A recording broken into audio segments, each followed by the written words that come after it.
गंदगी है, कचरा है, चाहे वो मानसिक हो अथवा भौतिक हो, इन दोनों प्रकार के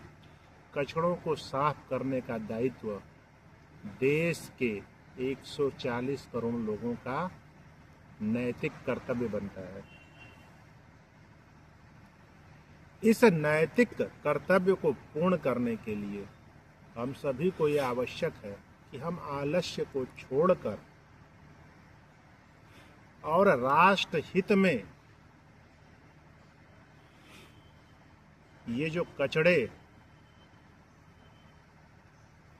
जिनको मैं विभिन्न नामों से संबोधित करता हूं, जैसे कि आप आतंकवाद ले लीजिए, ये भी एक प्रकार का कचड़ा है। अगर हम इसे साफ नहीं करेंगे तो आप भूतकाल में देख चुके हैं, इन कचड़ों ने इस देश का क्या हश्र किया। देश अर्थात यहाँ के नागरिकों का, जिनका कोई अपराध नहीं होता है, उनको भी ब्लास्ट के द्वारा उड़ा दिया जाता है। ये किस धर्मशास्त्र में ऐसा व्याख्यान है कि निरपराध व्यक्तियों को भी अपराधी मान लिया जाए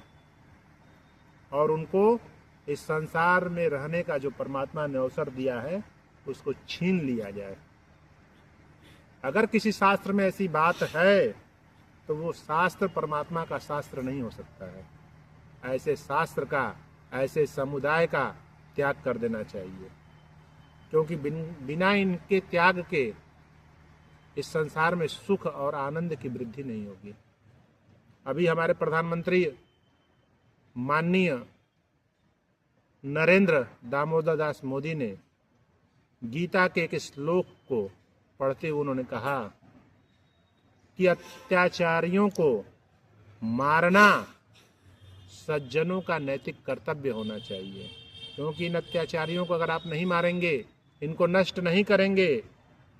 तो देश में, राष्ट्र में या विश्व में शांति व्याप्त नहीं होगा। सज्जन लोग सुरक्षित नहीं रहेंगे। इसलिए सज्जनों की सुरक्षा के लिए आतंकवाद को समाप्त करना,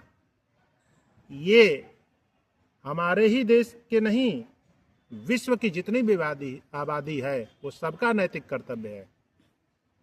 कि विश्व में ऐसे जो लोग भी हों जो आतंकवाद को समर्थन दे रहे हों, ऐसे सभी लोगों का नष्ट होना इस पृथ्वी से आवश्यक